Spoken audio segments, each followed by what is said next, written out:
គឺពួកយើងបានស្វែងរកគ្រូទូទាយស្វែងរកគ្រូខ្មែរផ្សេងៗដែលគាត់ចេះស្ដោះចេះផ្លុំឬក៏ចេះសែនព្រេនហ្នឹងគឺយើងបានរកឲ្យហើយបាទគេបានប្រាប់ទៅម្ដាយខ្ញុំថាម្ដាយរបស់ខ្ញុំគឺមានព្រីកន្ទោងខៀវសន្ធិដ្ឋបាទឲ្យរៀបចំបាយសបាយក្រហមដាក់កន្ទោងទៅដើម្បីលាបំណន់បាទហើយពួកយើងបាទជាដំបូងសូមអនុញ្ញាតគ្រប់នឹងជំរាបសួរទៅដល់ពុកម៉ែបងប្អូនបាទក៏ដូចជាលោកគ្រូអ្នកគ្រូទាំងអស់នៅក្នុងសេចក្តីស្រឡាញ់និងបុគ្គលព្រះអង្គផងដែរខ្ញុំឈ្មោះសុខៀវដែលរស់នៅក្នុងខេត្តកំពង់ឆ្នាំងបាទទីរួមស្រុកទឹកផុសបាទដូច្នេះផងដែរខ្ញុំក៏សូមចូលមកដើម្បីនឹងចែករំលែកក៏ដូចជាធ្វើនៅទីបន្ទាល់ដែលខ្ញុំមុនពេលដែលខ្ញុំទទួលជឿលើអង្គព្រះយេស៊ូវគ្រីស្ទហើយជីវិតក្រោយពេលដែលខ្ញុំបានទទួលជឿរួចហើយមុនពេលដែលខ្ញុំបានទទួលជឿលើអង្គព្រះយេស៊ូវគ្រីស្ទបាទខ្ញុំដូចជាក្មេងឯទៀតអញ្ចឹងដែរពេលនោះគឺខ្ញុំបានថ្វាយខ្លួនជឿហើយប៉ុន្តែការជឿនោះគឺជាការមួយដែលយើងជឿគ្រាន់តែនាមបាទមិនមែនជាអ្នកជឿដែលដើរតាមឬក៏ជាអ្នកដែលជឿប្រព្រឹត្តតាមបាទខ្ញុំគ្រាន់តែជឿជានាមថាជាអ្នកជឿប៉ុណ្ណោះប៉ុន្តែខ្ញុំមិនស្គាល់អ្វីទៅថាជាសេចក្តីសង្គ្រោះឬក៏អ្វីទៅដែលហៅថាជាព្រះនោះទេប៉ុន្តែខ្ញុំចាំបានមុនពេលដែលខ្ញុំបានថ្វាយខ្លួនទទួលជឿលើអង្គព្រះយេស៊ូវគ្រីស្ទនៅឆ្នាំ2006កាលនោះខ្ញុំនៅវ័យក្មេងខ្លាំងមែនទែនបាទដោយសារតែបញ្ហាគ្រួសាររបស់ខ្ញុំបាទក្រខ្សត់និងលំបាកខ្លាំងមែនទែនហើយខ្ញុំជាក្មេងម្នាក់ដែលកើតមកមិនមានឪពុកនោះទេបាទឪពុករបស់ខ្ញុំបានលែងលះជាមួយនឹងម្ដាយរបស់ខ្ញុំតាំងពីខ្ញុំនៅក្នុងផ្ទៃម្ដាយ3ខែមកម្លេះបាទហើយខ្ញុំកើតមកក៏ខ្ញុំមិនដែលស្គាល់មុខឪពុករបស់ខ្ញុំយ៉ាងមិនដែរហើយបន្ទាប់ពីនេះក៏ខ្ញុំនៅតែមិនដែលស្គាល់មុខលោកឪពុកខ្ញុំដែរបាទប៉ុន្តែនៅពេលដែលខ្ញុំពេញវ័យអាយុ5 6ឆ្នាំរហូតដល់8ឆ្នាំនោះខ្ញុំមានមិត្តភក្តិម្នាក់ដែលគាត់ជាអ្នកជឿលើអង្គព្រះយេស៊ូវគ្រីស្ទហើយយើងនៅក្មេងៗដូចគ្នានៅពេលនោះហើយគឺខ្ញុំបានស្អប់មែនតើស្អប់គាត់បាទហើយខ្ញុំតែងគំរាមគាត់ថាបើឲ្យជឿលើព្រះយេស៊ូវឬក៏ជឿលើយេស៊ូវហ្នឹងហើយកុំមកលេងអញមិនឲ្យលេងទេបាទហើយពាក្យទាំងអស់នេះគឺធ្វើឲ្យមិត្តភក្តិរបស់ខ្ញុំគាត់បាក់ទឹកចិត្តខ្លាំងមែនតើហើយរហូតដល់មិត្តភក្តិរបស់ខ្ញុំគាត់យំបាទដោយសារតែខ្ញុំស្ដីគាត់រឿងដែលគាត់ជឿលើព្រះយេស៊ូវបាទក្រោយមកក្រុមគ្រួសាររបស់ខ្ញុំម្ដាយរបស់ខ្ញុំគាត់ធ្លាក់ខ្លួនឈឺជាទម្ងន់នៅក្នុងឆ្នាំ2008នោះបាទម្ដាយរបស់ខ្ញុំធ្លាក់ខ្លួនឈឺខ្លាំងមែនតើ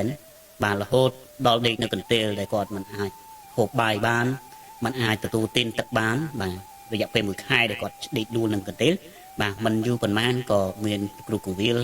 ប្រជាពួកជំនុំបានទៅសួរសុខទុក្ខដល់ម្ដាយរបស់ខ្ញុំហើយប្រកាសដំណឹងល្អដល់ម្ដាយរបស់ខ្ញុំហើយមុនពេលដែលខ្ញុំក្រុមគ្រួសាររបស់ខ្ញុំទទួលជឿលើអង្គព្រះយេស៊ូវគ្រីស្ទនេះគឺជាការពិតណាស់គឺពួកយើងបានស្វែងរកគ្រូទូទាយស្វែងរកគ្រូខ្មែរផ្សេងៗដែលគាត់ចេះស្ដោះចេះផ្លុំឬក៏ចេះសែនព្រេនហ្នឹងគឺយើងបានរកឲ្យហើយបាទ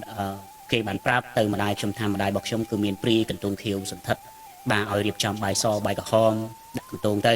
ដើម្បីលាបំណន់បាទហើយពួកយើងក៏ធ្វើទៅប៉ុន្តែមិនបានធូរស្បើយមិនបានជាសោះបាទប៉ុន្តែនៅពេលនោះគឺអ៊ំរបស់ខ្ញុំបានទៅប្រាប់ទៅម្ដាយរបស់ខ្ញុំក៏ដូចជាប្រាប់ទៅលោកជ័យរបស់ខ្ញុំថាមានតែរកអាចារ្យទេមកដើម្បីសូត្រមន្តប្រោះព្រំទៅពីព្រោះមើលទៅក៏មិនរស់ដែរបាទព្រោះម្ដាយរបស់ខ្ញុំពេលនោះគឺធ្ងន់ធ្ងរខ្លាំងមែនទែនបាទគឺមិនមានសង្ឃឹមនោះទេហើយខ្ញុំមានបងប្អូន4នាក់បងរបស់ខ្ញុំក៏ខំប្រឹងព្យាយាមរកប្រាក់បាទចំនួននោះគឺរកប្រាក់បានមួយថ្ងៃ4នាក់បងប្អូនខ្ញុំរកមួយថ្ងៃបាន20000 30000នោះគឺច្រើនមែនទែនច្រើនខ្លាំងណាស់បាទច្រើនណាស់ចំនួននោះបាទច្រើនមែនទែនហើយយើងក៏យកប្រាក់ទាំងអស់នោះមកទិញទឹកផ្លែឈើទិញទឹកដូងដែលអាចម្ដាយរបស់ខ្ញុំអាចហូបបានបាទគាត់ហូបបានតិចទឹកដូងឯហ្នឹងបាទហើយម្ដាយរបស់ខ្ញុំក៏កើតរឿងផងអញ្ចឹងនៅពេលនោះហើយដែលយើងអស់សង្ឃឹមក៏មានពួកជ្រុំគ្រូកងវិលទៅចោះសួរសុខទុក្ខក៏ដូចជាប្រកាសដំណឹងល្អបាទក្រោយមកក៏ខ្ញុំនិងក្រុមគ្រួសារបាទបានសម្រេចចិត្តម្ដាយរបស់ខ្ញុំគាត់បាទនិយាយមិនរួចទេនៅពេលនោះបាទម្ដាយរបស់ខ្ញុំគ្រាន់តែងក់ក្បាលព្រមថ្វាយខ្លួនជឿហើយនៅពេលនោះហើយដែលលោកគ្រូកងវិលក៏ដូចជាពួកជ្រុំបានអធិដ្ឋានសម្រាប់ម្ដាយរបស់ខ្ញុំបាទហើយខ្ញុំក៏បានថ្វាយខ្លួនជឿដែរនៅពេលនោះបាទពីព្រោះយើងអត់មានជំរឿនណាផ្សេងទេបាទនៅពេលដែលខ្ញុំបានថ្វាយខ្លួនជឿនិងក្រុមគ្រួសាររបស់ខ្ញុំបានថ្វាយខ្លួនជឿរយៈពេល3ខែបាទប៉ុន្តែក្នុងកំឡុងពេល3ខែនោះគឺយើងជឿបានត្រឹមតែមួយអាទិត្យទេបាទជឿបានតែមួយអាទិត្យហ្នឹងគឺក្រុមជំនុំតែងតែអធិដ្ឋានឲ្យម្ដាយរបស់ខ្ញុំជារៀងរាល់ពេលបាទ3ថ្ងៃម្ដងនៅពេលដែលទៅអធិដ្ឋានទៅម្ដាយរបស់ខ្ញុំឃើញថាស្ថានភាពរបស់គាត់ប្រែប្រួលគាត់អាចងើបញ៉ាំបបរបានហូបបបរហូបអីបានបាទអញ្ចឹងយូរទៅដល់បានមួយខែទៅម្ដាយរបស់ខ្ញុំគាត់អាចអង្គុយបានបាទម្ដាយរបស់ខ្ញុំអាចអង្គុយបានអាចនិយាយបានញ៉ាំបបរញ៉ាំអីនិយាយលេងសើចជាមួយគេបានទៅពេលនោះម្ដាយរបស់ខ្ញុំគាត់ជឿព្រះអង្គខ្លាំងមែនតើបាទគាត់ទឹកចិត្តព្រះអង្គខ្លាំងមែនតើខុសពីខ្ញុំបាទប៉ុន្តែរហូតក្រោយមកបាទម្ដាយរបស់ខ្ញុំបានជាដាច់ទាំងស្រុងបាទគាត់អាចជាដាច់ទាំងស្រុងដោយមិនបានទៅមន្ទីរពេទ្យឬក៏ទៅគ្រូមណាទេគឺដោយពឹងលើការអធិដ្ឋានរបស់ពួកជំនុំនិងគ្រូកងវិលព្រមទាំងការអធិដ្ឋានរបស់ខ្លួនក៏ផ្ទាល់តែម្ដងបាទនៅពេលនោះគឺខ្ញុំម្ដងខ្ញុំធ្លាក់ខ្លួនឈឺជាទម្ងន់វិញ បាទនៅពេលដែលខ្ញុំធ្លាក់ខ្លួនឈឺជាទម្ងន់រយៈពេល3ឆ្នាំដែលខ្ញុំឈឺបាទគ្មាននរណាម្នាក់ថាខ្ញុំរស់ទេប៉ុន្តែដោយការដែលខ្ញុំទុកចិត្តព្រះខ្ញុំនៅតែនៅពេលនោះគឺធ្វើឲ្យខ្ញុំទុកចិត្តព្រះខ្ញុំស្រែកហៅព្រះនាមព្រះយេស៊ូវខ្ញុំអត់ចេះអធិដ្ឋានទេបាទខ្ញុំគ្រាន់តែនិយាយថាព្រះយេស៊ូវឲ្យខ្ញុំឈឺកន្លែងនេះខ្ញុំបាទឈឺឆ្អឹងខ្នងខ្ញុំឈឺដើមទ្រូងខ្ញុំឈឺកកខ្ញុំឈឺអីគឺខ្ញុំនិយាយថាព្រះយេស៊ូវឲ្យខ្ញុំឈឺដើមទ្រូងព្រះយេស៊ូវឲ្យខ្ញុំឈឺឆ្អឹងខ្នងប៉ុន្តែនៅពេលដែលខ្ញុំនិយាយបែបនោះគឺខ្ញុំបានជីបានធូរស្បើយបាទក្រោយមកគឺខ្ញុំបានជឿព្រះអង្គរយៈពេល6ឆ្នាំបាទហើយជីវិតរបស់ខ្ញុំក៏ដូចជាក្រុមគ្រួសាររបស់ខ្ញុំលែងមានជំងឺហើយបាទហើយនៅពេលនោះគឺអ្វីដែលធ្វើឲ្យខ្ញុំពិបាកនោះគឺខ្ញុំបានបែកចេញពីព្រះទៅវិញបាទខ្ញុំបានដើរដូចជាក្មេងដទៃអញ្ចឹងក្មេង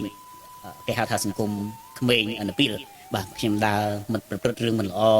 បាទខ្ញុំមិនមែនដើរវាយកាប់ចាក់គេអីណាស់ណាទេប៉ុន្តែគ្រាន់ថាបើគេរករឿងខ្ញុំគឺខ្ញុំតែងតែតបតនឹងរករឿងគេឆ្លោះប្រកែកជាមួយគេវាយគ្នាអីតាមvùngបាសអញ្ចឹងបាទហើយដើរផឹកដើរស៊ីមានពួកម៉ាក់បងប្អូនបងភឿនមានរឿងមានរ៉ាវផឹកស៊ីវាយគ្នាពេញភូមិអញ្ចឹងទៅបាទនេះជាប្រវត្តិរបស់ខ្ញុំប៉ុន្តែក្រោយមកខ្ញុំក៏មានទៅភ្នំពេញនៅក្នុងឆ្នាំ2014ខ្ញុំទៅនៅភ្នំពេញបានមួយឆ្នាំ2015នៅពេលដល់ឆ្នាំ2015នោះគឺខ្ញុំ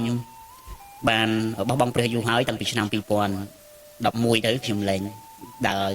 ជាអ្នកជឿព្រះអង្គហើយបាទបានន័យថាខ្ញុំដើរក្មេងអនុពីលទៅវិញនៅពេលដែលខ្ញុំទៅធ្វើការនៅភ្នំពេញនៅក្នុងឆ្នាំ2014នោះគឺខ្ញុំមានជំងឺមួយយ៉ាងគឺជំងឺក្អួតឈាមបាទខ្ញុំមិនដឹងថាមូលហេតុអីទេបាទនៅសុកឲ្យតែថ្ងៃក្តៅគឺក្អួតឈាមមកដូចជាយើង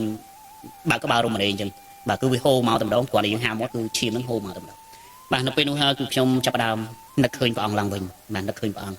ហើយខ្ញុំបានអធិដ្ឋានទៅព្រះថាខ្ញុំសូមដើរជាមួយព្រះអង្គឡើងវិញខ្ញុំនៅពេលនោះក៏ខ្ញុំបានជាបាទខ្ញុំនៅពេលដែលខ្ញុំអធិដ្ឋានបែបនោះហើយខ្ញុំសូមដើរមកព្រះអង្គឡើងវិញក៏ខ្ញុំបានជាខ្ញុំលែងក្អួតឈាមទៀតនៅពេលនោះហើយគឺខ្ញុំបានប្រែបាទខ្ញុំបានស្ម័គ្រចិត្តបម្រើព្រះអង្គតែម្ដង